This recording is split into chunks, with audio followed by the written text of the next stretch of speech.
Is there a divine plan? Why do we strive?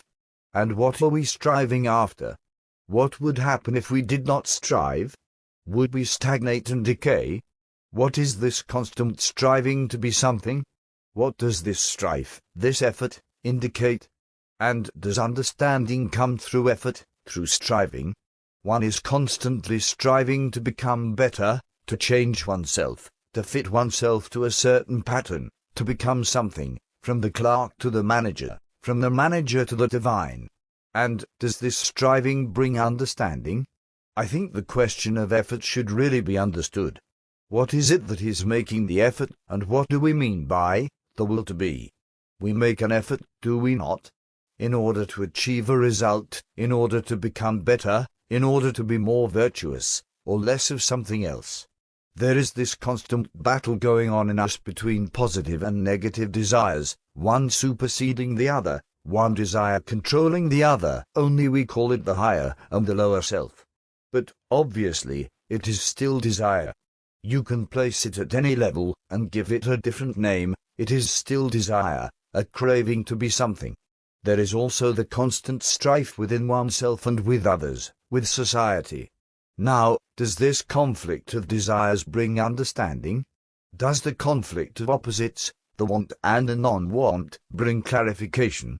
And is there understanding in the struggle to approximate ourselves to an idea?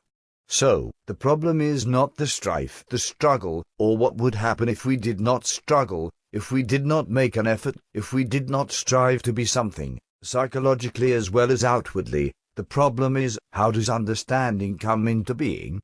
Because when once there is understanding, there is no strife. What you understand, of that you are free. How does understanding come into being? I do not know if you have ever noticed that the more you struggle to understand, the less you understand any problem.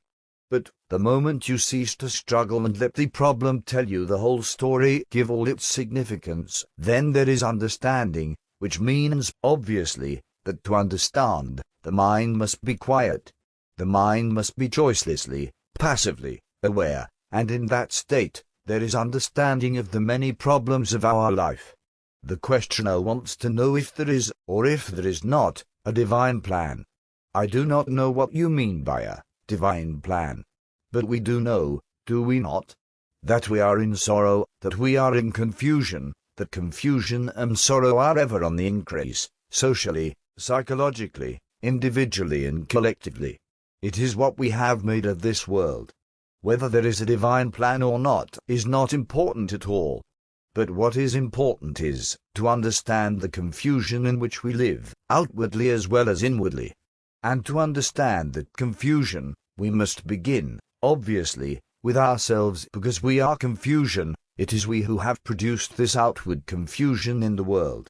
And to clear up that confusion, we must begin with ourselves, because what we are, the world is.